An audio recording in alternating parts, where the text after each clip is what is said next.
জুলাই আন্দোলনে শরীর এবং চোখে ছোড়া গুলির আঘাতে আহত হয়েছেন শত শত ছাত্র জনতা।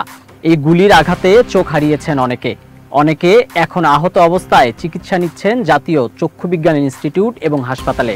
অভিযোগ উঠেছে, হাসপাতাল থেকে ছাড়পত্র দিলেও আসন ছাড়ছেন না চোখে আঘাতপ্রাপ্ত এসব জুলাই আন্দোলনকারীরা।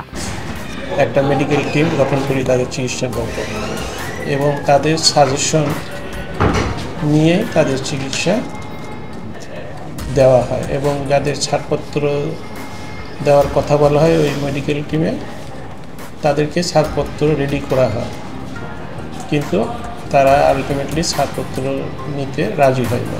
হাসপাতাল কর্তৃপক্ষের অভিযোগ, বিভিন্ন কাজে তাদের নিয়মিত ঢাকায় আসতে হয়, তাই তারা হাসপাতাল থেকে ছাড়পত্র নিতে নারাজ।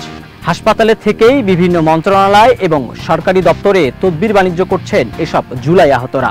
ওদের ভাষ্য অনুযায়ী এখানে ঢাকায় থাকার জায়গা নাই, এখান থেকে সে চিকিৎসা নেবে বিভিন্ন জায়গায়, মন্ত্রণালয় বা বিভিন্ন জায়গায় ওদের তদবির থাকে, কাজ থাকে, এই কাজগুলো এখানে থেকে ওরা করতে চায়। শুধু তাই নয়, হাসপাতালটিতে রোগী ভর্তি করানো এবং রোগীদের টিকিটের সিরিয়াল কমিয়ে নিয়ে আসার মতো দালালির অভিযোগও তোলা হচ্ছে এসব জুলাই যোদ্ধাদের বিরুদ্ধে।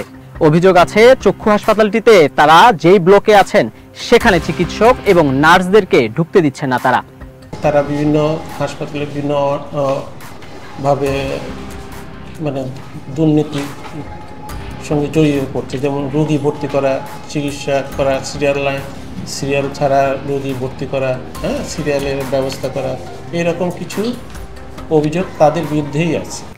এসব ছিল জুলাই আন্দোলনে চোখ হারানো কিংবা চোখে আঘাতপ্রাপ্ত রোগীদের বিরুদ্ধে হাসপাতাল কর্তৃপক্ষের অভিযোগ। তবে হাসপাতালে ভর্তি এসব রোগীরা বলছেন ভিন্ন কথা, অর্থাৎ জুলাই আন্দোলনে আহত এসব রোগী এবং হাসপাতাল কর্তৃপক্ষের করা অভিযোগ পরস্পর বিরোধী। প্রশ্ন হচ্ছে, দেশের একমাত্র বিশেষায়িত চক্ষু হাসপাতালকে শ্বশুরবাড়ি বানিয়ে নেওয়ার অভিযোগ যাদের বিরুদ্ধে, এসব জুলাই আহতরা আসলে কি বলছেন? পুরো জাতির যে অভিযোগটা আমাদের বিরুদ্ধে জানা, আসলে এটার কোনো ভিত্তিহীন ভাই, এই অভিযোগের কোনো ভিত্তি নেই। আপনি দেখেন, যখন তারা রিলিজ পেপার দেয় তখন আমাদের কিছু কাগজপত্রে তারা রাইখা দেয় ভাই, যেমন সেখান থেকে মূল হচ্ছে ভর্তি ফর্ম যেটা বলে।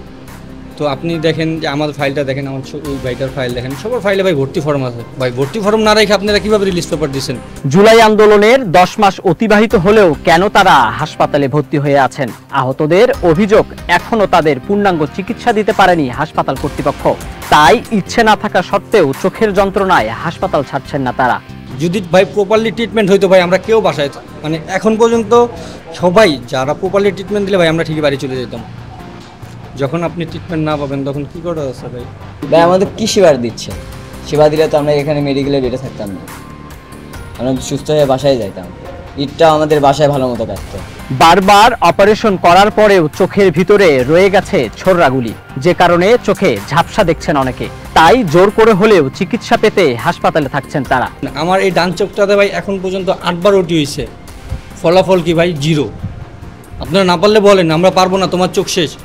এখন এখানে পর্যন্ত হচ্ছে, আপনি আমার 8 বার অপারেশন করার পর 10 মাসে এসে আপনি আমাকে বলতেছেন ভাই তোমার চোখটা উঠায় ফেলতে হবে। ভাই তাহলে এই বিগত 8 মাসে আমাকে 10 মাসে আমাকে কী চিকিৎসা দিয়েছেন আপনি? আমার চোখটা যখন 10 মাস পরে আমি উঠায় ফেলতে চাবো, তখন ভাই আপনার মন মানসিকতা কোথায় দাঁড়াবে? আমার চোখে ভাই প্লেট আছে এবং আমার চোখের রেটিনাটা ছিঁড়ে গেছে।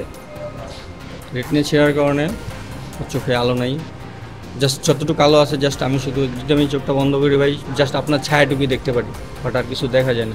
এসব রোগীদের কাছে প্রশ্ন হলো, যাদেরকে সরকার লাখ লাখ টাকা খরচ করে বিদেশে নিয়ে গিয়ে উন্নত চিকিৎসা করিয়েছেন, তারাও কেন দেশে ফিরে হাসপাতালের বেড দখল করে আছেন? আমাদের এখানে যারা বাইরে গেছিল ওখান থেকে সেম এই যে আজকে হাসপাতালে আমরা যেভাবে শুয়ে আছি, সিঙ্গাপুর নিয়ে যাও, সেম তাকে এভাবেই শুয়ে রাখছে, কোনো ট্রিটমেন্ট দেয়নি। আচ্ছা সিঙ্গাপুর নিয়ে আমার চোখটা যদি আপনি দেখলেন এতটুকু শেষ, যদি আমার কোনো অপারেশন না করেন, তাহলে ভাই কেন আমাকে সিঙ্গাপুর পাঠালেন?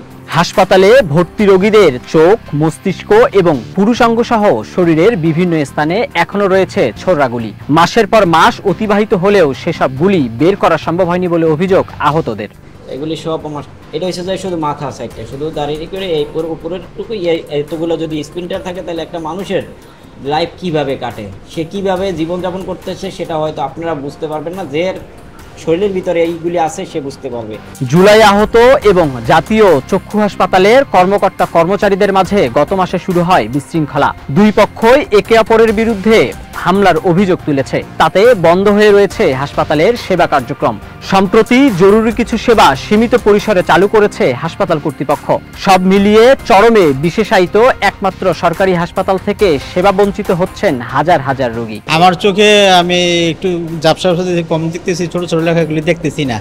তো আমি বললো যে আমাকে ঈদের আগে আমি আসছি একবার, আসার পরে বললো যে 11 তারিখে খোলা। তো 11 তারিখ খোলা, আমি এই যে কুমিল্লা থেকে আসছি, আমার এত কষ্ট হয়েছে, টাকা পয়সা এটা সেটা, আমি গরিব মানুষ, তারপরে আমাকে চিকিৎসা দিতেছে না, এটা আমি মানে মানসিকভাবে খুব দুঃখিত, খুব খুব ব্যথিত আমি। হ্যাঁ, অবশ্যই ভোগান্তিতে পড়ছি। আমরা দূর দূরান্ত থেকে আইসা যদি আমরা চিকিৎসা না পাই, তো এই জায়গায় সরকারের কার্যক্রম ব্যাহত হচ্ছে। চক্ষু বিজ্ঞান ইনস্টিটিউটের তথ্য অনুযায়ী প্রতিদিন গড়ে হাসপাতালটিতে সেবা নিত 2 থেকে 3 হাজার রোগী। অপরদিকে চোখের নানা রকম জটিল অপারেশন করা হতো প্রায় শতাধিক রোগীর। সকলের প্রত্যাশা, কাঙ্ক্ষিত চিকিৎসা শেষে বাড়ি ফিরবেন জুলাই আহতরা। স্বাভাবিক হবে হাসপাতালটির সকল কার্যক্রম। লোটাস আহমেদ, নয়া দিগন্ত।